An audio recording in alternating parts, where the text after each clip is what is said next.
এবার জামাত ক্ষমতা যাবেই, কোনো মতে ভুল নেই, মাস্ট। হ্যাঁ, এই ডিউটি দাড়ি পাল্লা আমি যতদিন বেঁচে থাকবো ততদিন দাড়ি পাল্লা ছাড়া পারবো না। তারা ধর্ম লোক, আমিও ধর্ম লোক, বলেছি ধর্ম ছাড়া উপায় নেই। আপনার বাড়ি কোথায়? আমার বাড়ি এই তো আমার বাড়ি। গ্রামটার নাম কি? আমার নাম এক নাম লাঠা, আর এক নাম শুক্লা, শুক্লা। গ্রামটা বলেন। গ্রাম আমার কামালকাঠি গ্রামে, এই কামালঘাটি গ্রাম। হ্যাঁ, কামালকাঠি গ্রাম।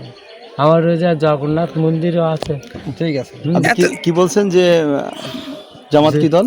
যত জামাত তারা নামাজ রোজা করে, আমি বলি ভালো কথা, তোমরাও নামাজ রোজা করো, আমিও ভগবানের ডাকি। তো যারা ধর্মভীরু লোক তারা কারো গায়ে হাত দেয় না। তা আমি যতদিন বেঁচে থাকবো জামাত ছাড়া পারবো না, এবং জামাতে ভোট দেবো। আমি এজেন্টের দেখাই, তা আমার এজেন্টতে আমার ছাত্র, তা আমার আই বলু এবার ভাস্কর নিতে বললে হ্যাঁ কাকা দেখেছে। এখন বাঁকা এসে বলে দাওয়াতের সমস্ত লোক আমার পরে খুব সন্তুষ্ট, আর বলে হ্যাঁ তোমার ভোট। চেয়ারম্যানও সকালে এসেছে, বলেছে যে দাদা এই 2400 ভোট তো 400 মুসলমান আর 800 হিন্দু। তা আমি বলতে আমি দেখাই দেওয়া নেই চেয়ারম্যান সাহেব, আপনার অপমান হয় না। আমার স্ত্রীরও ওই জামাতে কীভাবে ভোট দিতে হয়, হ্যাঁ কীভাবে দিতে হয়, জামাতের দাড়ি তোলায় সব দেখাই, আগবেলা পড়াইয়ে সঙ্গে করে নিয়ে সেইভাবে দেয় নিয়েছে, কোনো চিন্তা নেই।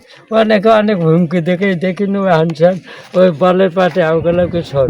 জামাত তালার থানা দেখবে, সাতগিরির থানা দেখবে, আশাশুনির থানা একে একে চলে যাবে, কারণ আমি ওই সিট আশাশুনির 3 নম্বর আমলে জানে শানে আমি ওই যোগ্য তিলক কাটি। তো তুয়া ডেঙ্গাইতে সমস্ত সব হিন্দু বলেছে, একটা বলতে মুসলমান ভোট নিতে বলেছি, জামাতে ভোট দিলে আবার গিয়ে লিতে মাছ হারালে ওরা বাহিনী দেবে, জামাত ছাড়া ভোট দেবে না।